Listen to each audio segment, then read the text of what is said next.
eu sou designer, tu já me conhece um pouco, então a gente pensa numa equipe interdisciplinar, a gente pensa transformar a cidade a partir de aspectos que muitas vezes não são levados em consideração pela engenharia, por exemplo. Então, por exemplo, e aí é uma visão do design, né?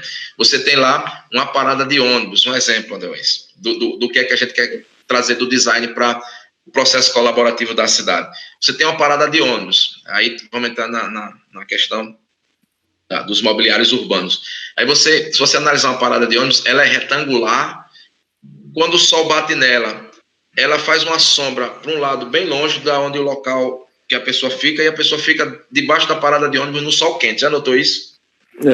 Infelizmente. Então, assim, infelizmente é assim. Isso é o quê? É um processo de construção onde a engenharia faz, de um modo geral, claro. Não quero agravar a todos. Mas a engenharia, ela pensa na estrutura. Ela pensa tanto na estrutura que ela se esquece do cara que vai ficar debaixo daquele aparato ali, daquela peça.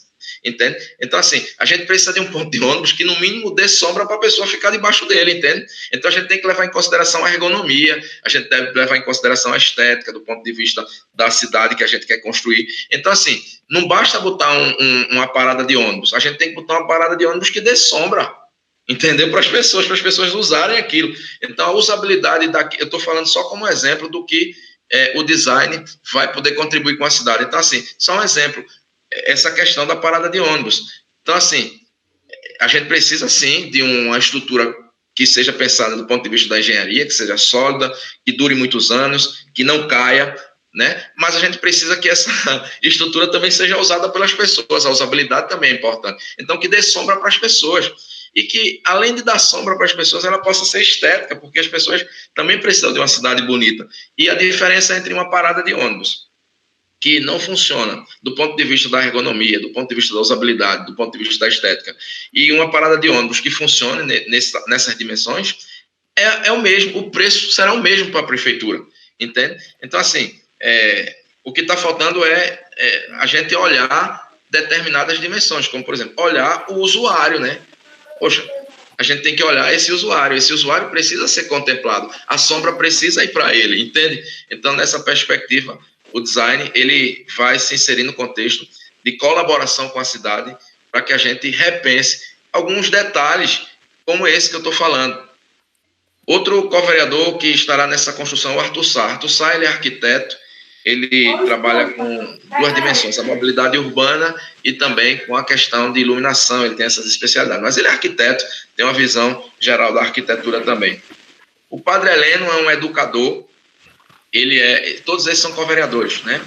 Esses estão entre os 12, que são os 12 representantes que estarão na linha de frente.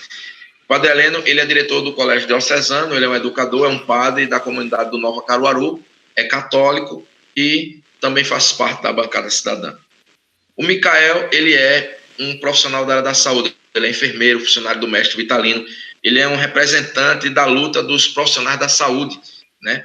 Então, ele está engajado nessa luta por melhores condições de trabalho, melhores condições de segurança, até mesmo salarial, e ele está nesse enfrentamento do coronavírus e está muito preocupado com essa situação dos profissionais de saúde que estão, digamos, largados, né? Assim, a própria sorte, né? Principalmente os enfermeiros, na verdade todos, até os médicos também, mas os auxiliares de saúde, enfim, todo mundo numa situação muito difícil, ele está engajado nessa luta. O Edelaz é professor, é você, né? Professor da Universidade Federal, da área da educação, que é muito importante.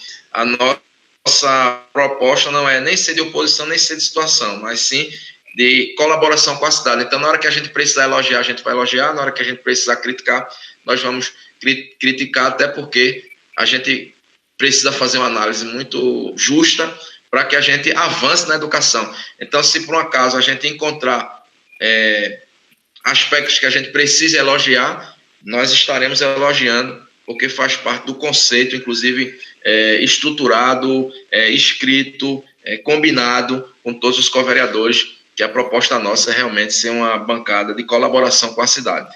Mas se for necessário também criticar, a gente vai criticar, e aí a gente vai fazer um trabalho de forma efetiva.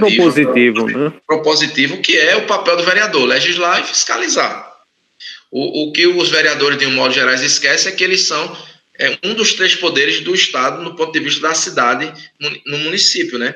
Então, assim, o poder do Poder Legislativo é tanto quanto o poder do Poder Executivo, só que a diferença é que o Poder Executivo é o prefeito e o vice, e o Poder Legislativo são 23 vereadores que dividem o poder de legislar e fiscalizar. É um poder com mais pessoas, mas é um poder tanto quanto. Ele não executa, mas ele legisla e ele fiscaliza. Então, às vezes, eu acho que os vereadores, de um modo geral, se esquecem que eles são um poder tanto quanto o judiciário, tanto quanto o executivo.